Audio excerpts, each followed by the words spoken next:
Siret Kotka, palun!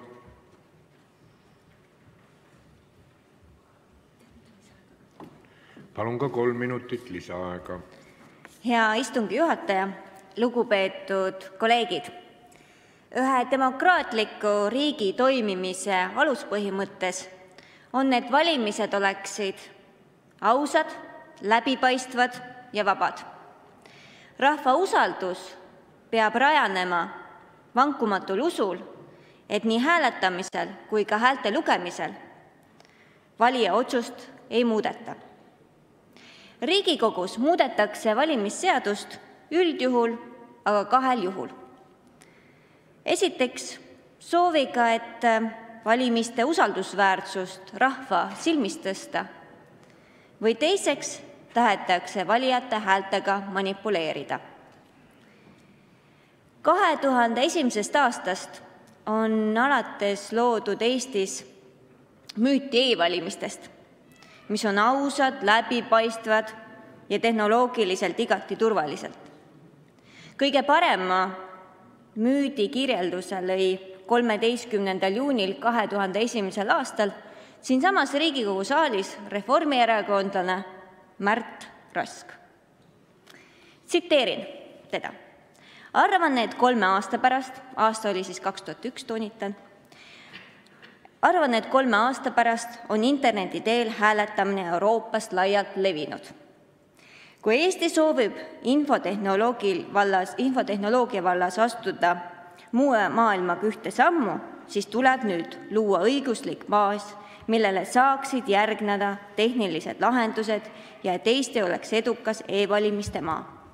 Teiseks, uuringud näitavad, et võimalus hääletada interneti teel toob piltlikult öeldes valimiskastide juurde rohkem inimesi, eriti nooremat rahvast, ja valimisaktiivsus sellega suureneb. Ühtlasi on võimalus paremini välja selgitada valija tegelikku tahet. Kolmandaks, interneti teel hääletamine on tavalise valimisjaoskonnas paberisedelite abil toimuva hääletamisviisi alternatiiv ja jääb selleks seni, kuni ühiskonnas on selle järele vajadus. Tehnilised lahendused võrgu turvalisemaks ja hääletamissaladuste tagamiseks on tegelikult maailmas loodud. Seda ütles Märt Rask aastal 2001. Ja miks ma nimetan Märt Raski sõnavõttu müüdiks?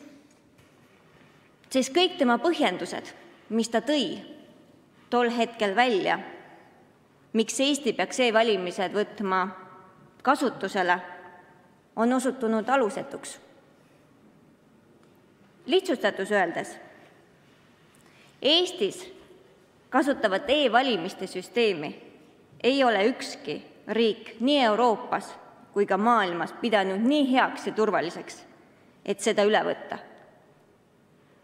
Sellest on möödunud rohkem kui 3 aastat, mida Märt Rask välja tõi, aga mitte keegi ei pea seda nii turvaliseks, et seda kasutusele võtta. Ja kui me vaatame valimisaktiivsust, siis Riigikogu valimistel on valimisaktiivsuse tõus olnud väga marginaalne.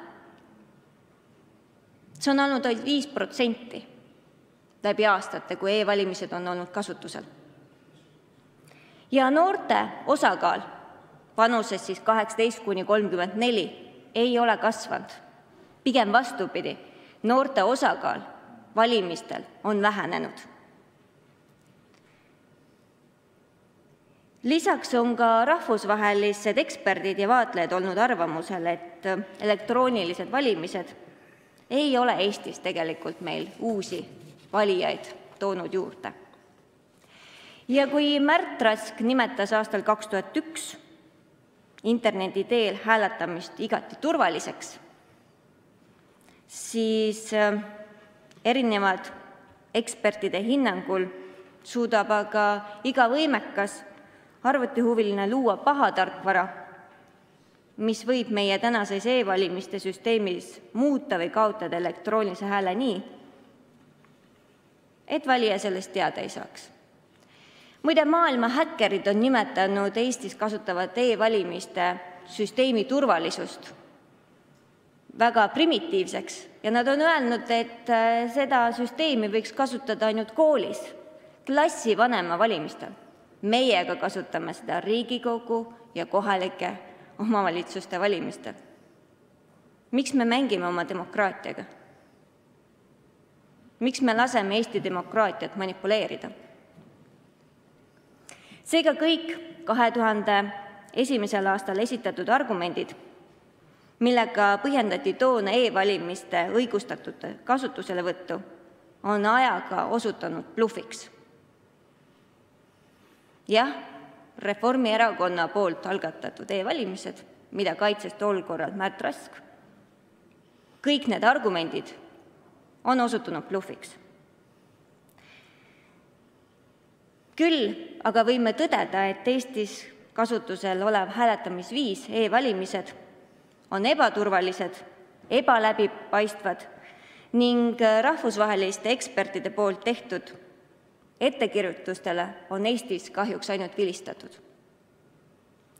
Arenenud demokraatlikus riikides ei kujutaks keegi ette, et valija võiks valides olla näiteks alkoholijoobes, uimastite mõju all või et agitaator läheks valija koju piltlikult öeldes valijakast kaenlas, et mõjutada ja survestada teda hääletama vajaliku kandidaadi poolt.